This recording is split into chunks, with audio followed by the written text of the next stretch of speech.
Today we're going to be taking care of cleaning out your MAF sensor on basically any Mazda 3, or probably any car for that matter.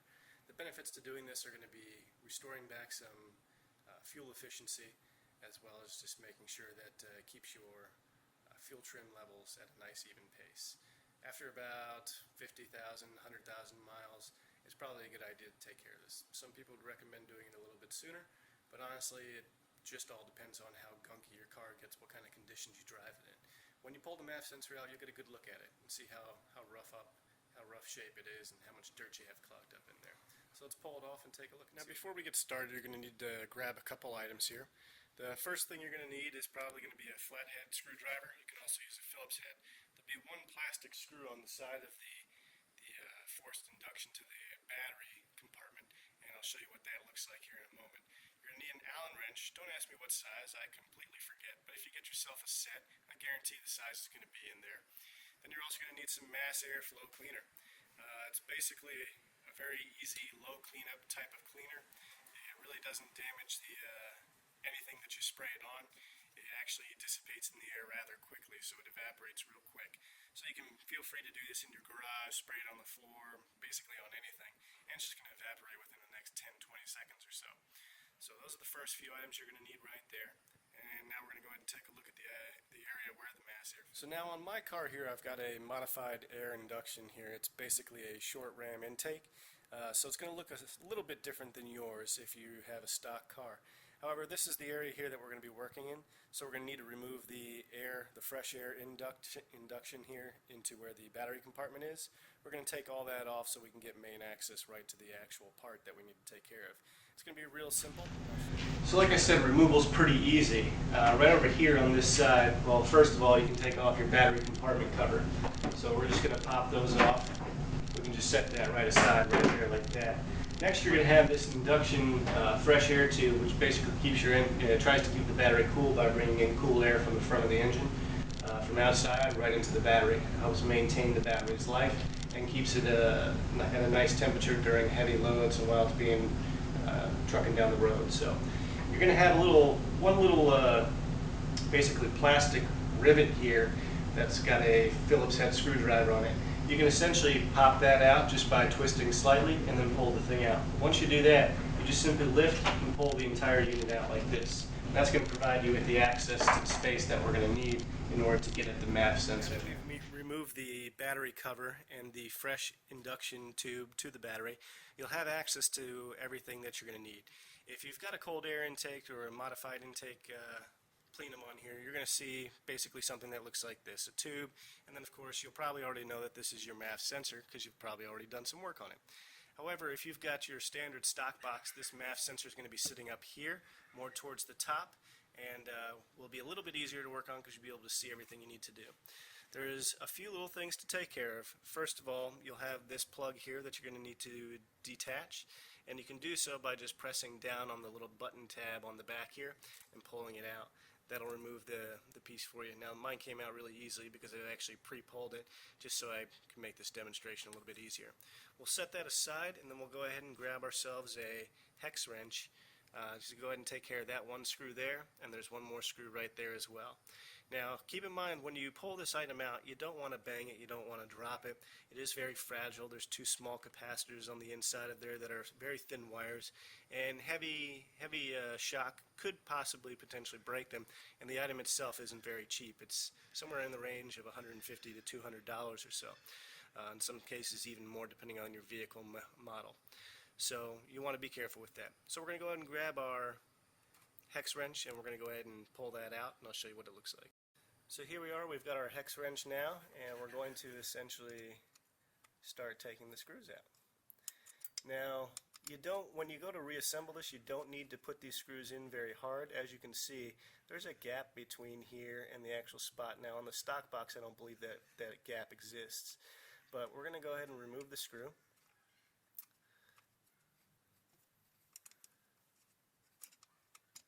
Once we have that out, we're going to set it in a nice place. Then we're going to get to the bottom one here, and we're going to remove that screw. As you can see, it comes out very easily.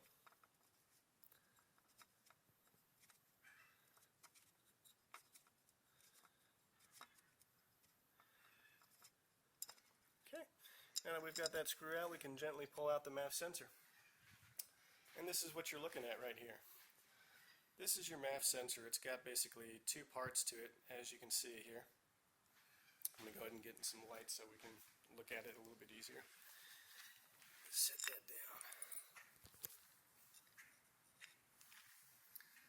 Okay, so it consists of the area that you plug in, the actual sensor wiring harness. Then you'll see this little bulb right here. That's the temperature sensor. It senses the temperature of the air that's coming into the vehicle. That's going to be one of the spots that we focus on when we clean. You'll notice that one side actually ends up being more dirty than the other side, and that's because that's the side that the air is coming into. So that's going to be the side that's got a lot of soot and everything on it. Now, it's going to be tough to see on here, but deep down in the bottom of this there are some wires. 2 wires to be exact, and that's where you're going to be spraying the MAF air cleaner. It's going to be very easy. You just spray it down. Do not use anything, regardless of what you may have read on other websites or anything like that. You do not want to use any type of brush or something like that that's going to potentially damage those wires that are down in there. Try to get a light on that here in a second so we can actually take a really good look at that. So at this angle here with a really nice bright light, you can see those 2 wires that are on there.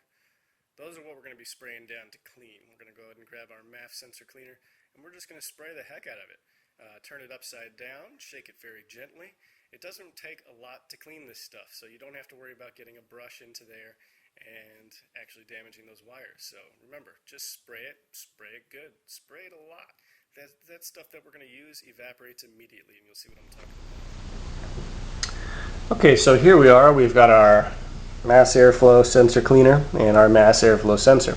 Now we can very easily just do 2 things. We can start by spraying the temperature reader. Oh dear, looks like we've got a clog.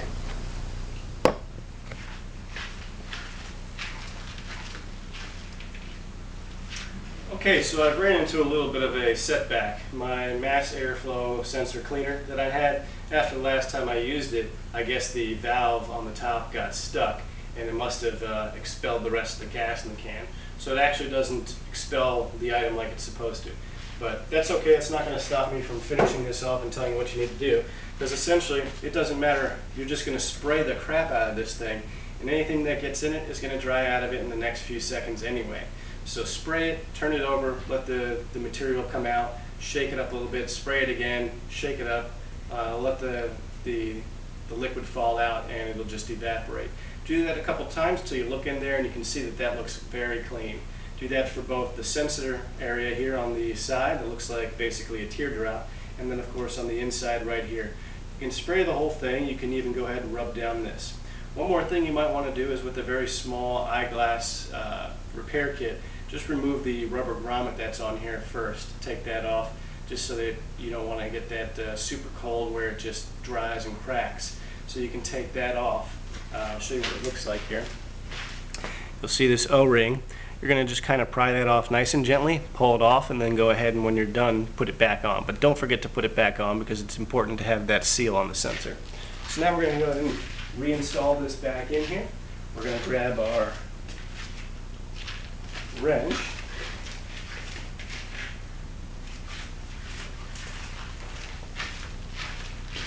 Okay, we've got our wrench and everything else that we need again, and I've actually already cleaned this, so we'll assume that you actually saw that happen. Insert that back in.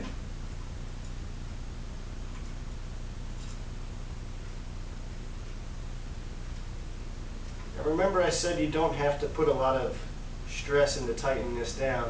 In fact, it just needs to be finger tight for the most part, a little bit snugger than that just so it doesn't pop out from any vibrations. But remember, you don't want to tighten this down too much because if that plastic breaks, it's an expensive part to fix, to replace, and there's really no other way of going about doing it unless you use some kind of glue, and you kind of have to get a little bit more involved. But nobody wants a broken part in the car. It really takes down the value if you have to show it off to somebody. And they see that, they'll see that it's rigged, and they'll kind of question the rest of the car and wonder what else you kind of rigged up in there. So take a little bit of pride in what you're doing. Go slow, and once you feel it catch and the thread's nice and tight and the item doesn't move in there anymore, that's how you know you're pretty good. Does not need to be super tight. You do not have to torque this down at all. Then you're going to go ahead and plug back in the sensor harness. This thing's an easy fit back in. That down just like that. And the battery compartment box goes right back on top. Once you have that done, that should help in streamlining your fuel curve, your fuel trim levels. It'll also make sure that you kind of get back a little bit of your fuel efficiency. If it's been dropping down as of late, you've had your car running for, like I said, somewhere between 50,000 and 100,000 miles. That's going to help to kind of bring back some performance and a little bit of fuel economy back to you. So I hope that was beneficial to you and that you learned a little something about it. And go ahead and take care of it at your own convenience now. It's a real simple process. It doesn't cost you much more than the time and the $6 it costs for the can. It might even be less than that. So go ahead and take care of that. Have fun and enjoy taking care of whatever it is you're doing. Remember, maintenance on your car is very important and it's something that you should take care of regularly. Take pride.